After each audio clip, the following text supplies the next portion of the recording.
有同一件事，唔同上司有唔同嘅意見。一個咧就話你做得好，一個咧就話你做得錯咗。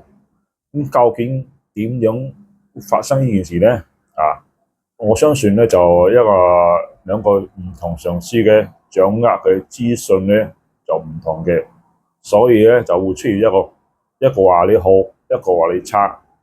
咁好多時咧就大家做嘢嘅時，去到嗰啲盤，每個盤咧 IC 做法都唔同，所以咧其實咧你想點樣叫好定唔好咧，好多時都要配合當時環境、當時嘅人嘅做法。